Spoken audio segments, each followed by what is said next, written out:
righty, we're going to go ahead and get started. Hi, everyone. Welcome back to Women on Identity. Hi, guys. Thanks for joining. So before we get started, I want to welcome everyone who's joining us live and those who may be watching the replay. Hi, Florence. Hi, Claudia. So if you haven't met me, I'm Lana Jean Tejas, the writer behind Worthy and Wild here on Substack. I took a little hiatus for a week or two. I was out backpacking, so I'll tell you all about that another day. But we're back at it. I'm an educator, leadership coach, and a woman navigating midlife right alongside so many of you. And through Worthy and Wild on Substack, I write about identity, self-leadership, health, purpose, and what it means to create a life that feels deeply aligned. Not by becoming someone new, but by remembering who you've always been.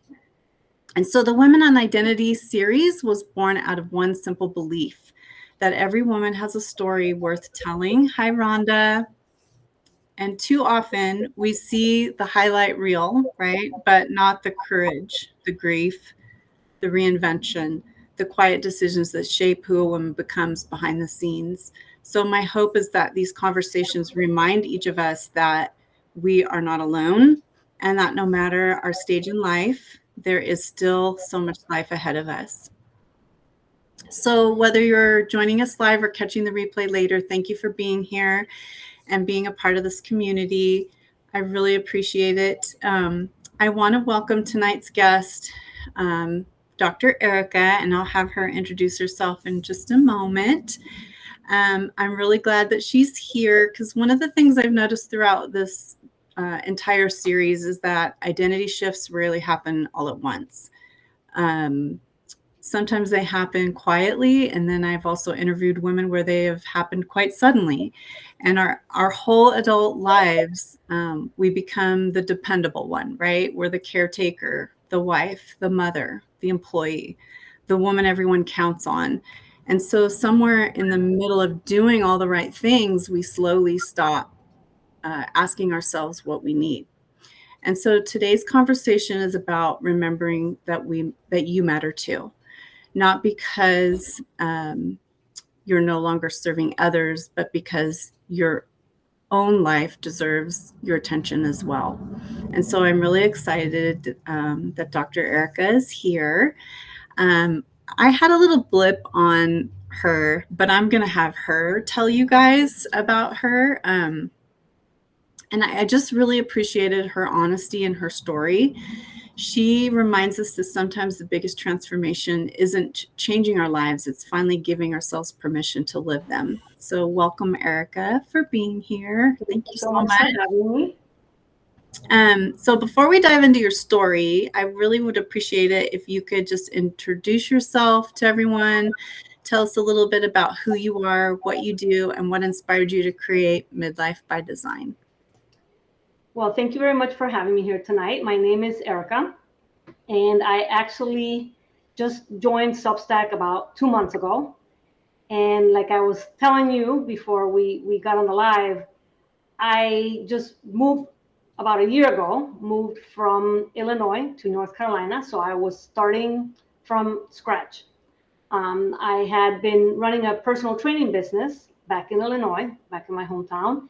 And we decided to move. It was time for a change.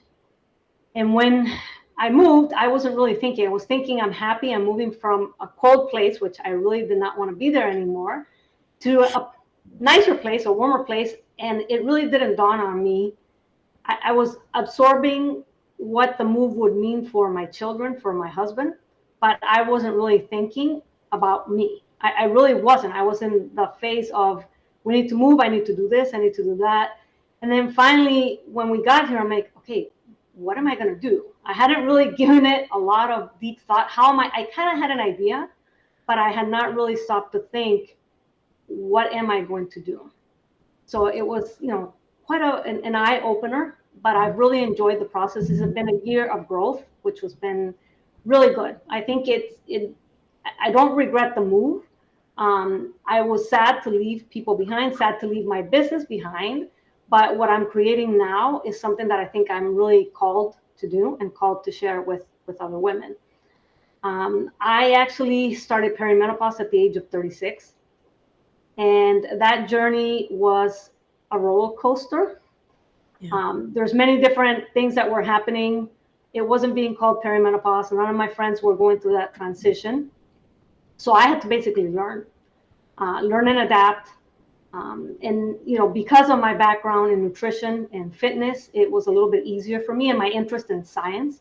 It really helped me navigate perimenopause better, even though it was challenging, but better than a lot of other women can, simply because they don't have the support and the tools. So that's what I want to be able to provide to women: the education of how your midlife physiology is changing and how you can really regain your strength, confidence, and self-trust in your own body, even as your midlife physiology changes. So that's what I'm working on right now. Awesome. Yeah, one of the reasons that I wanted Erica to join us is because she is doing such important work helping women understand that so many of the changes they're experiencing in midlife, they're not signs that we're failing. They're signs that our bodies are changing, like you mentioned, right? And when we understand what's happening, we can move from confusion and shame, which I'm sure a lot of us can relate to that confidence and strength. So I do really appreciate what you're doing. In your story, you became an empty nester and moved to a completely new state in the very same year. This is an enormous amount of change. What did that season actually feel like for you? I know you talked about it briefly, but Well, like I said, it's interesting because as women, we carry so many different hats and so many different responsibilities that it took me, I think, I want to say at least 2 months to finally realize, okay, we have moved. We're in a completely different place. And even to this day, I still feel like, okay, is this for real? Like what happened here? mm-hmm. So I wasn't really thinking about that until I think 2 months into it, it really kind of hit me. But at the same time, it was like, this is nice. I'm spending more time with my husband. We're now connecting in a different way. So yes, it was hard as an empty nester, because your dynamics and your relationship with your children as well as with your husband changes. But it was a lot of time of self-reflection. And the best part, I started to give myself permission to think about myself, which I had not done in the longest time. I have a 23-year-old, an almost 21-year-old, and a 19-year-old. And I'll be honest, in part, I want to say it was also because of my perimenopause journey. I was in survival mode for a very long time. I really was. It wasn't easy, and there's a long story behind it. I've got some medical conditions that impacted my hormones that I think made my transition a lot harder than hopefully most other women experience. But I really, that's what excites me. It's the fact that I am giving myself permission to think about what I truly want. And it's funny because my kids, when my kids were growing up, I left. I used to be teaching nutrition at, an hour and a half away. My commute was 3 hours total. So I eventually gave that up to stay at home with my kids and make it easier for everybody at home. Not a decision that I regret, but I think my kids got used to me not working, being there, mom taking care of everything. And that's on me, right? I mean, yes, it's expectations that are put on us by society, but also myself, right? I had that expectation, because I grew up with my mom staying at home until my youngest brother was going into kindergarten. So Right. it was funny because I finally started giving myself permission to put myself first. And my kids, I think, had never heard me say no when they asked for me to help them with something. Not know that they had never been told, no, you can't do X, Y, Z. But it was funny because it was like, Mom, can you help me, or can you do this? I'm like, no. They're like, and then I would get another text. Are you busy? No. Then why can't you help me? No. It's like, this is my time now, and I know you can take care of this. I know you can do this. You don't need me anymore. But so Right. giving myself permission to say it's okay to say no and not feel guilty, because I mean, women have been conditioned to feel guilty for many different reasons. So it's Right. not easy. I'll tell you, it is not easy. And I think my husband hasn't said anything, but I know he notices the change. And he's like, now she's, this is getting good, right? Now she's speaking up and she's basically putting herself first. Yeah. So he hasn't acknowledged it yet. He hasn't really said much, but I know that he senses the change. So, like I said, Yeah. it's been good. It's growth, you know. That's awesome. Yeah. Yeah. I imagine so many women listening know that feeling. Life changes and then suddenly the roles we've played for decades, like you mentioned, they no longer define every moment of our day, and then that question, now what? And I hear this a lot from my friends too. It can feel both terrifying and incredibly freeing, right? At the same It's exciting. Yeah, exactly. It's exciting. And I think it's interesting. And me and my science, I hope it's okay for me to share, but it's interesting because they've done studies where they looked at the brain of women, perimenopause, menopause, and postmenopause, and there's a change in the rewiring. And the idea is that we no longer need some of those connections that we had before when we enter this stage of our lives. And that to me is fascinating because I can see that, right? Like we're growing, we're changing, we're like we're trying to fulfill our purpose. And it Yeah. shouldn't take us this long to realize that, but unfortunately, this is what society has conditioned us. The Yeah. environment that we're in, the expectations that everybody puts on women, and then the expectations we put on ourselves based on what we have grown up seeing, right? Right. Yeah.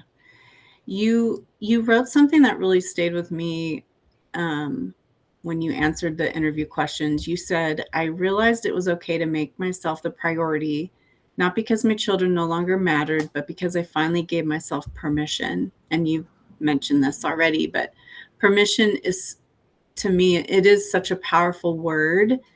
Why do you think so many women struggle to give themselves that permission? And you touched on it already, but Yeah, I really think, honestly, I think it's because we have been asked so much of us that like I mentioned, we wear so many different hats and mhm, we go all the time that we don't even stop and think. You get to a point in your life where you're dealing with your kids, you're dealing with the house, if you're working, you're dealing with work, then you've got aging parents to yeah, add so and then other relationships with your siblings, friends, and all this, right? So I yeah, really think that because we've been asked to perform many different, I don't want to call them identities, but in a sense, it is, you're showing up in many different ways.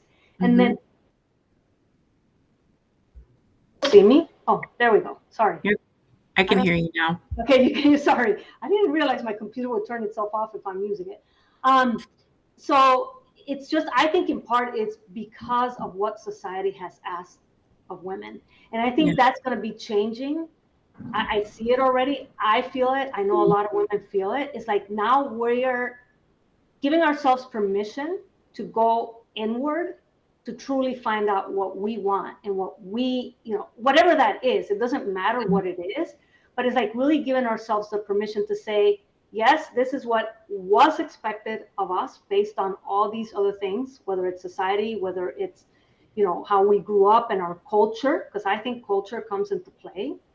yeah, Um, so it's just so many different reasons that I feel like we don't give ourselves permission to stop and think about what we want. And I've had this, um, you know, friend that we've had conversations with, and it's like she would ask me, "Well, what would you want to do?" Like, and both of us, and this was a couple of years ago, were like, we had even stopped dreaming. Like, we would ask each other, "What would you want to do if you could do whatever you want?" And it was like, uh, um, like neither one of us had stopped to think. It's not that there's nothing that we really wanted to do. It's like we right. haven't even taken the time to think, give ourselves the permission to think, what would Yeah, that look like?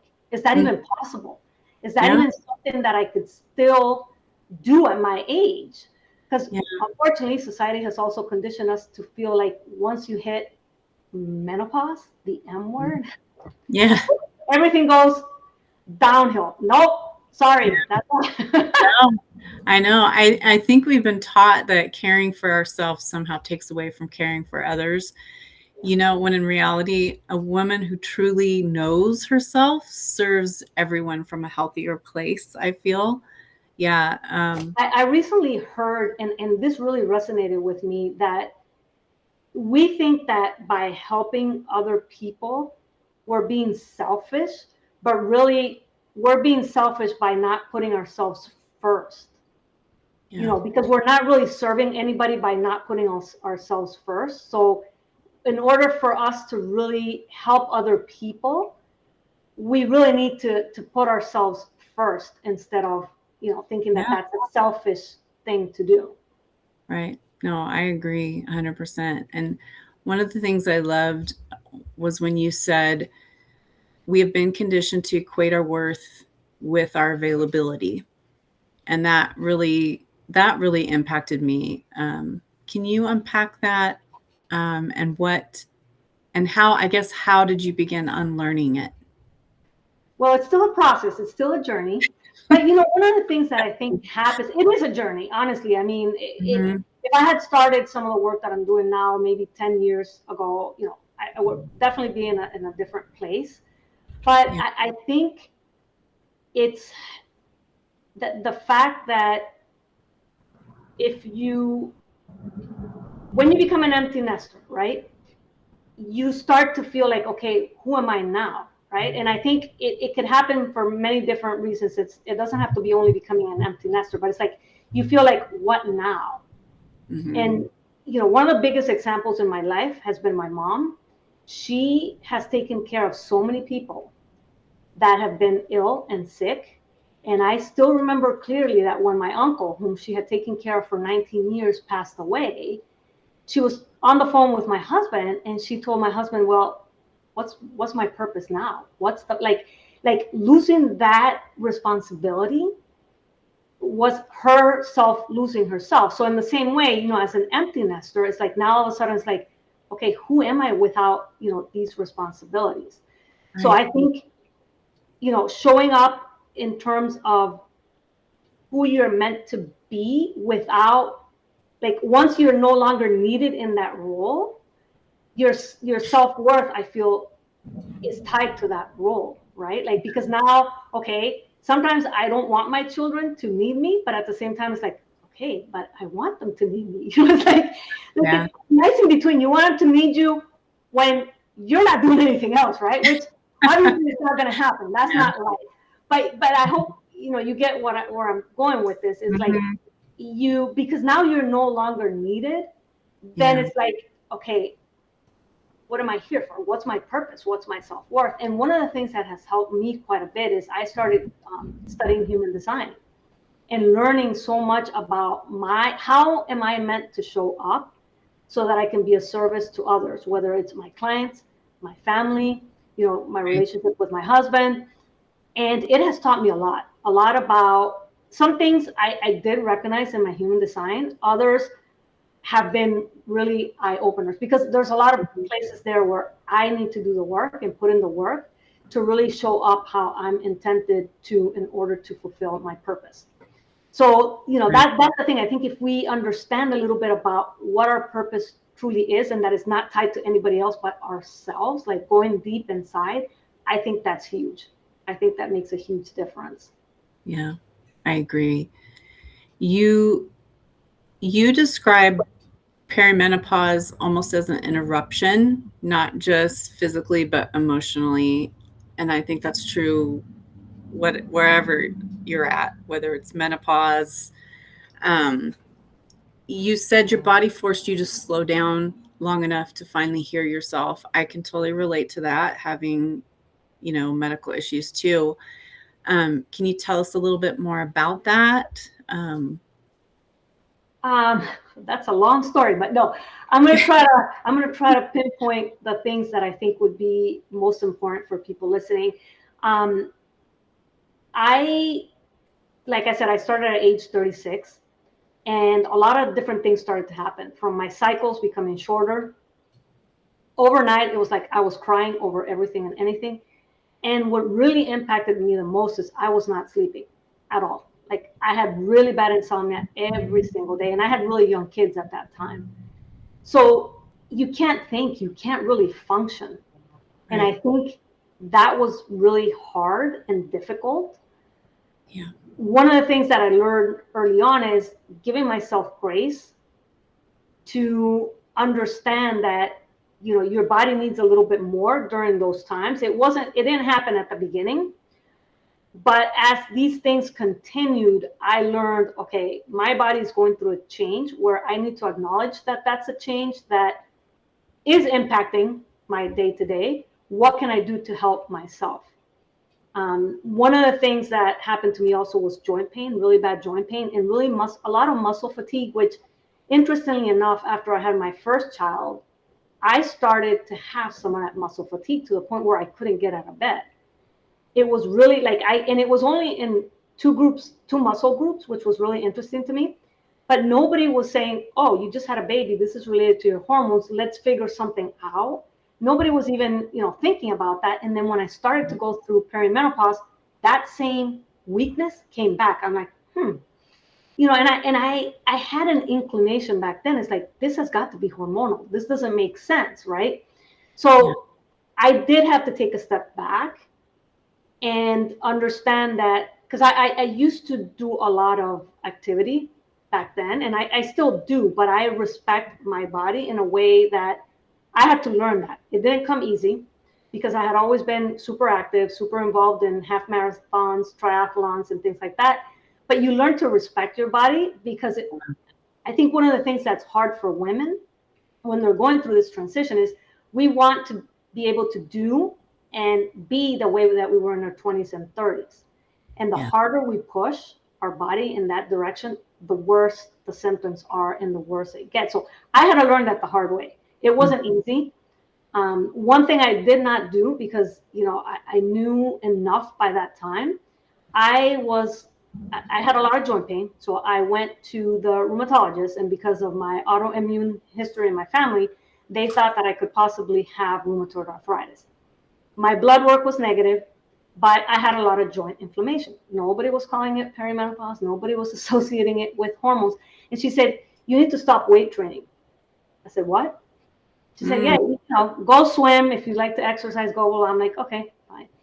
I wasn't going to argue with her, but I knew enough at that point that I knew that stopping the weight training and not moving my joints in that way and then losing more muscle was not going to be beneficial for me in the long term. So that was one area where I respected my body because I did switch the way that I was weight training.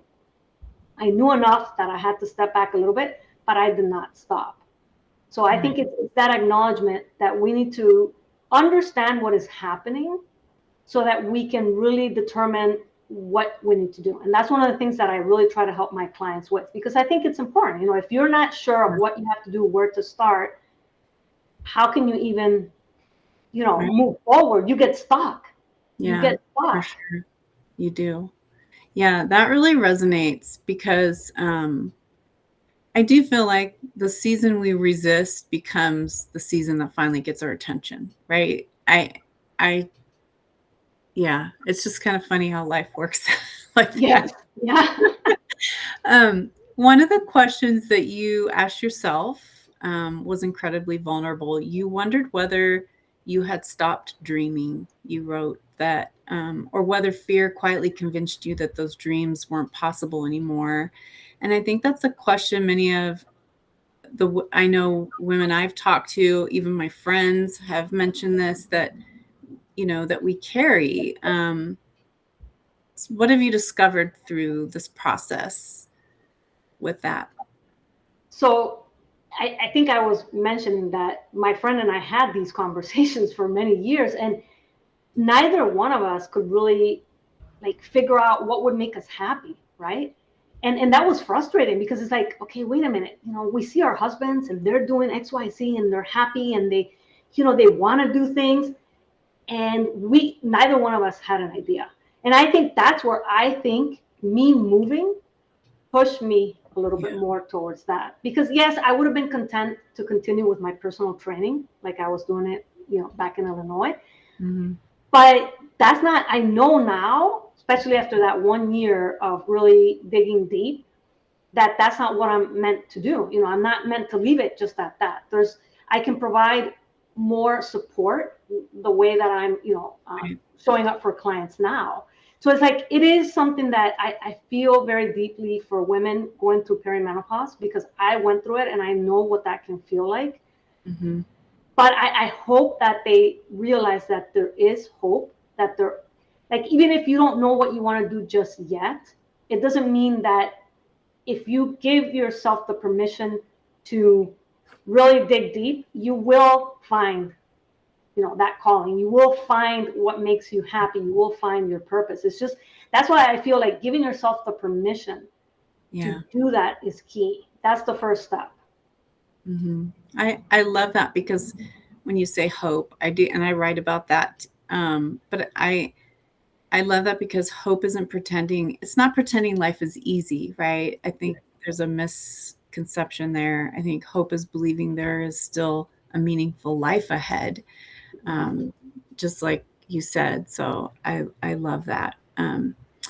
You talk about how you spent years as a professor, then chose to stay home and raise your children.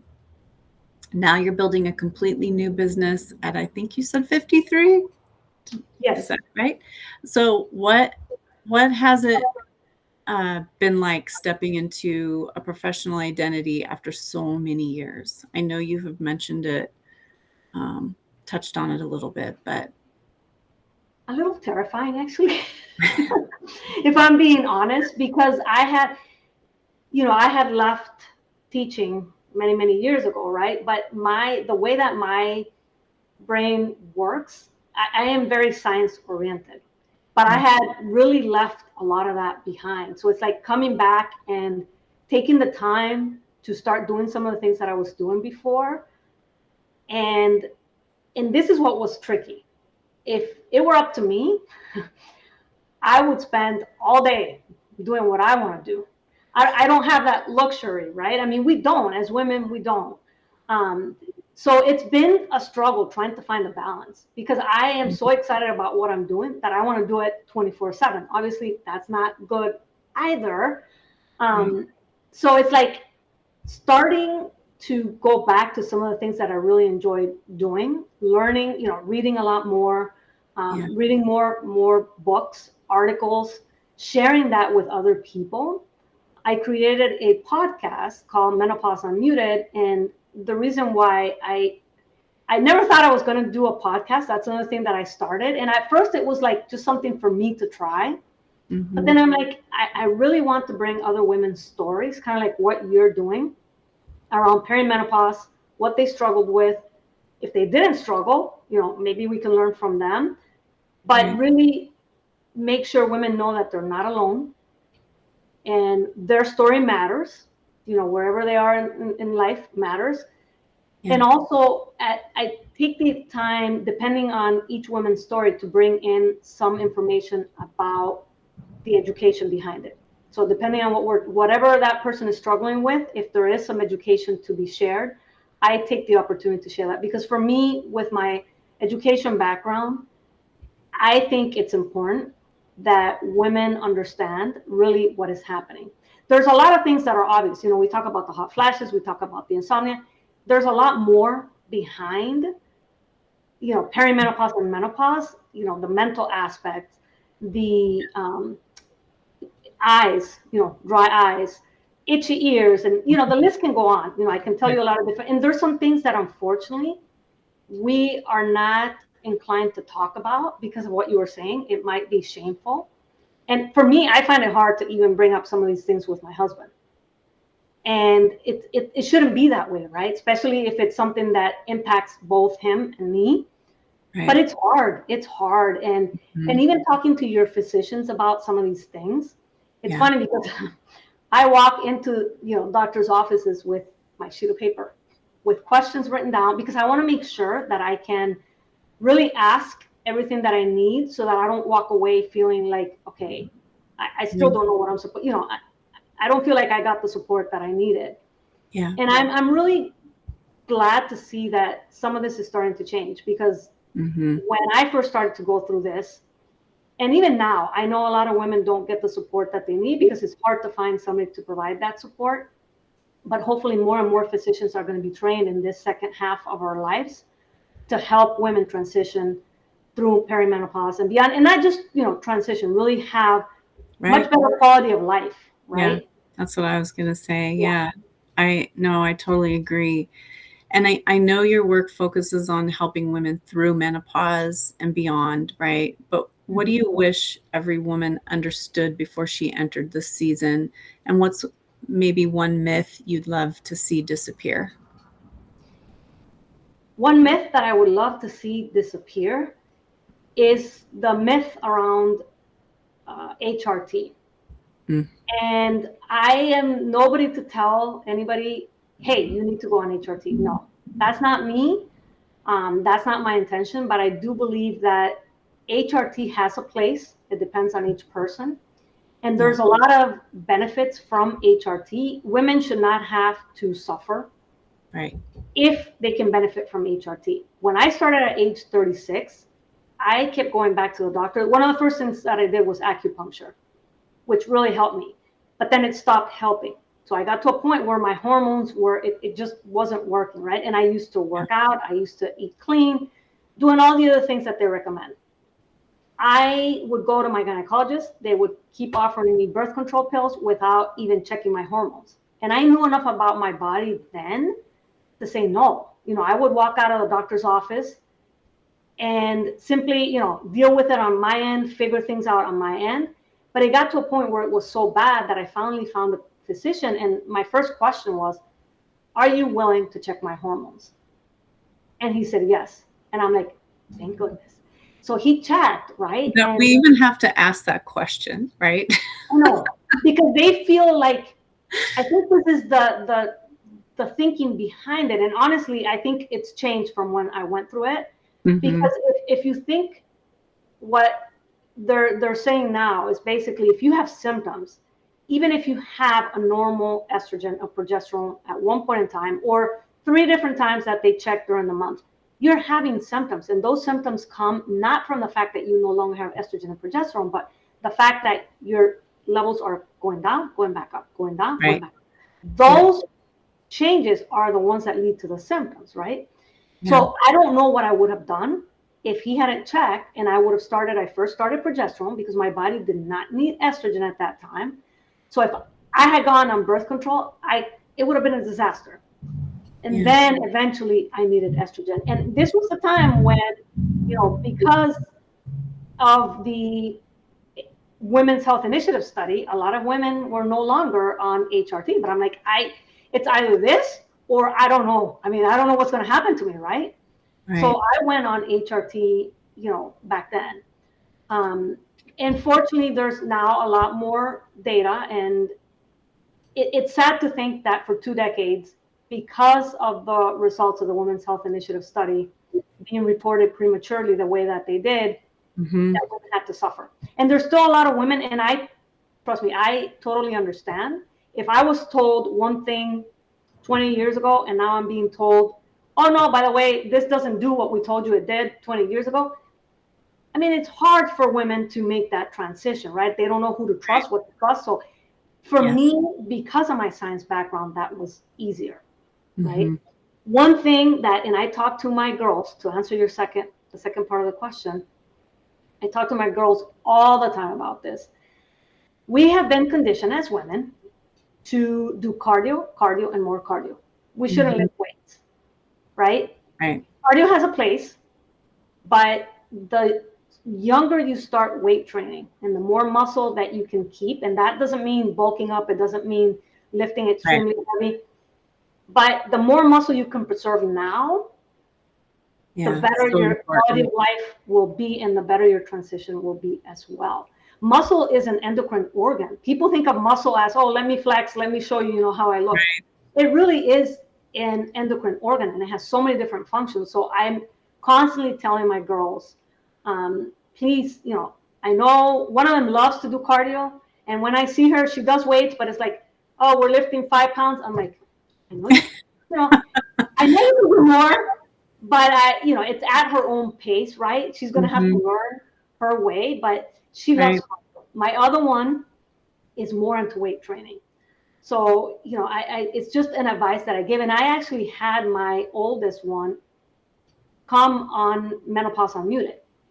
And she thought it was funny, when I asked her to be on my podcast, and she said, "Well, what's the title of your podcast?" And I said, "Menopause Unmuted." She's like, "What? What am I going to contribute to this?" Then we started talking. She's had a really hard, hormonal journey herself. I said, "No, Mm-hmm. listen, what you bring to this story, it's like, this is when we should start talking about these things and realizing, Right. that's what's going to make it better for women your age when they get older." Right. So I'm 100% stickler on make sure you weight train, and what that looks like for you is different than what that looks like for me. Don't Right. let anybody tell you that you have to weight train one specific way, Yeah. because that's why women quit. Yeah. That's why they don't stick to it. That's why they get injured. So you Right. have to make sure that whoever you're working with or whatever program you're following, it is designed for you. And Yeah. that is key. I think that's very important. It's, and even among my friend group, I feel like there's such a myth around, I don't want to bulk up. I don't want to, and it's like, no, you guys, like, this is so good for us. It's not about that. Yeah. And how do we get conditioned to that, right? It was like, this is Mhm. supposed to be a male thing, not a female Right. thing. And, Right. and the worst part of it all is like to bulk up. Oh my gosh, it's not easy. I wish it was, because then that means, we would be able to build muscle much quicker. Yeah, It is for harder sure. for women to build muscle, Yeah. not bulk up, but just in general. It is harder for women to build the type of muscle that men build. That's Yeah. female versus male physiology, right? So Yeah. it's it it's changing because a lot more women are now being It open to really doing weight is, training. Yeah. thankfully. Yeah. Yeah. Um, and so I'm just going to switch gears a tiny bit because you also spoke honestly about loneliness, the moving somewhere new, building community from scratch. I know that feeling. It's not as fresh, but we moved to a new community as well, going on 13 years now, but at the time I can totally relate to those feelings of starting over. Um, what what has surprised you most about beginning again? It's funny. I was talking to somebody about that today because I this past week I've been struggling. I don't know what's been going on, but I've felt that I think in midlife, and you'll probably agree, we are looking for connections. Mhm. So me moving in this stage where it's like I think it's even more critical to build meaningful connections and relationships. And it's also very important for our health, our brain health further down the line. If you lose some of those connections, it's been shown that it does affect your cognitive function. But I think it's the fact that the friendships that I made when I was back in Illinois, they all revolved around my kids for the Mm. most part. Right. Now you don't have that. Yeah. You don't have that, and it's like, okay, what do I do? And Mm. I'm glad that I came across Substack because I have met so many beautiful souls on this platform. Have Yeah. had, and so far I haven't met anybody from the North Carolina area. So if anybody who's listening live is in North Carolina, please look me up, because I want to be able to do like I want to go for coffee. I want to go for walks with a Mhm. friend like I Yeah. used to do, when I was in Illinois. So it's hard. It is. My husband actually, with my son, traveled to Illinois, and I didn't go for several different reasons. And I think one of them, which I didn't admit to him, is like I was afraid of going back and not wanting to come back, because it's like that familiarity, right? I mean, I was there 25 years. My kids were born and raised there. I had all my clients there who became my friends, and I stay in touch with them, but it's not the same. So I think I was afraid, if I'm being honest, to go on that trip, and because Mm. it's still a little bit fresh for me. Yeah. So I have to figure out how to make those connections here Yeah. without my children. So I think that's the funny part, right? It's like now I'm Yeah. not wearing that hat, Yeah. and No, it's so true. yeah, And starting over asks us to become, it does ask us to become beginners again. yes, And that's really uncomfortable. Um, but it's also where growth happens. You made this move. It forces us out of our comfort zone. You know, that total, you just uprooted. It was you. You made that happen for yourself because of that move, which is. And actually, I was the driving force of the move. That's the thing. My husband probably wouldn't. Maybe he would have. He was tired of the cold weather, but it was me driving the move. And now I'll joke every once in a while. I'm like, whose idea was this? Like, Yeah. what was I thinking? You know, because sometimes that's what goes on in my brain. It's like, what was I thinking? You know, moving at this stage of my life. Right. But like you said, like I said, it truly has been a blessing in disguise. It's, you know, Mm-hmm. I was not happy because of the cold weather. You know, that was really the main reason why I moved. Because my body just couldn't tolerate it, and I wasn't happy. No sunshine for a very long period of time, and it was really affecting me. So I think it's what you're saying. I put myself now in a position where that move kind of forced me right into a different Yeah. direction, which has been really good. But you also said something really beautiful on the other side of that, which is you said, I am more on fire than I have been in years. And I can attest to that too. Like, I feel more myself and more alive, like, than I have ever felt at 59. Where do you think that fire comes from? I think I feel that for me, it has truly been touching on learning more about myself. Yeah. Not only what I want and that permission that we were talking about, but really learning more about how I show up and the places where I know I can grow. And that's the beauty of it. I think it's like, Mm-hmm. you know, that gives you that sense of I can become a much better person. I can show up much better for, you Yeah. know, my sliver of humanity, you know, my Mhm. tribe, right? So Yeah. I think I feel really excited about what I'm doing. That's the other thing. Knowing that you really enjoy what you're doing makes a huge difference. So that's Yeah. where that permission comes from. Giving yourself permission to really go dig deep and decide what you want to Yeah. do. And I'm Yeah. fortunate, you know, that my husband realizes that this is going to take time, because that's the other thing is that feeling at first I was like, okay, I got to hurry up. You know, I had an income over there. You know, I was doing this over there.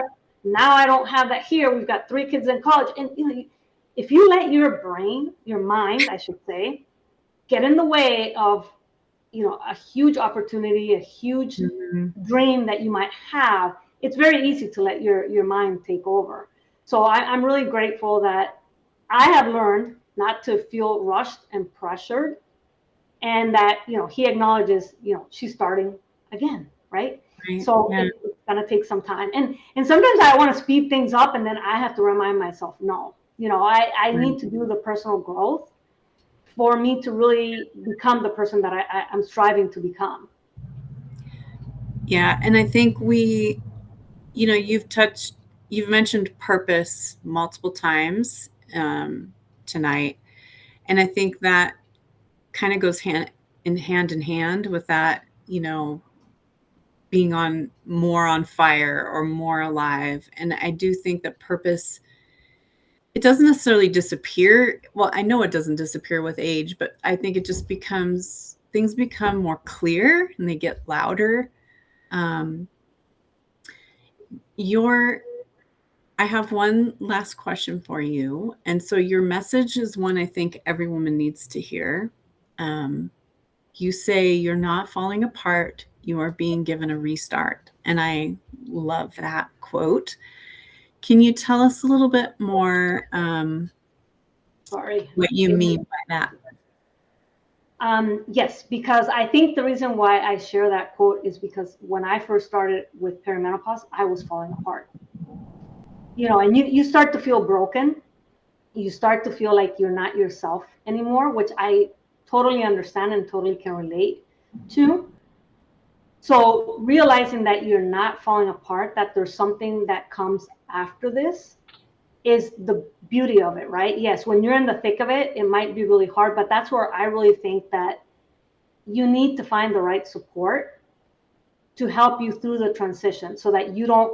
I have heard too many stories of women getting severely depressed, women getting divorced because they did not have the support to understand what was happening in their bodies, and they were truly falling apart. So for the longest time, I felt like I was on survival mode.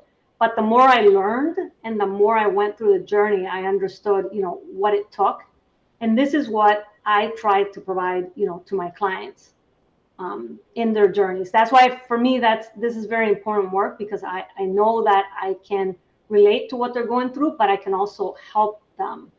And if there's anybody listening out there that feels stuck, don't know where to start, or what they're supposed to do, please reach out. I have a free midlife reset call where we sit together and we look at exactly your symptoms, your history, your nutrition, your exercise, and we develop a plan that really helps you move forward and not feel stuck, because I think that's one of the hardest things, feeling stuck.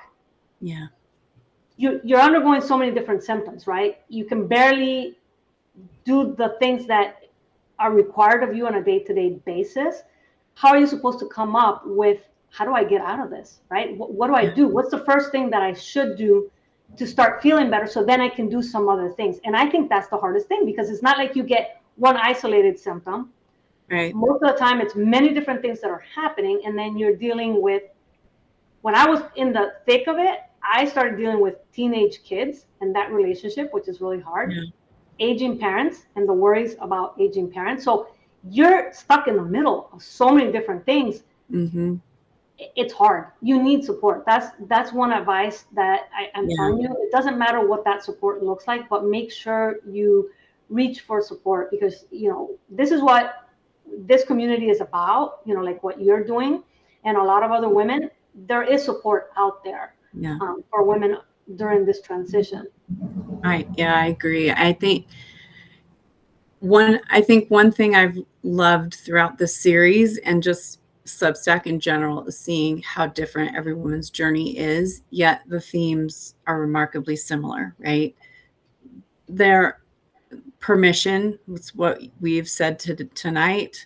The whole identity piece, hope, purpose, starting again. I think those threads keep showing up because I think they are universal. I lied. I do have one last question. And this is what I ask everyone, is, as you look back over your life, what do you know now that you wish every woman understood earlier? What do I know now that I wish every woman understood earlier? I have to think about that. I think I would definitely say there's a couple of things, but I would definitely say I wish I had known earlier that I had the permission to do what I want to do.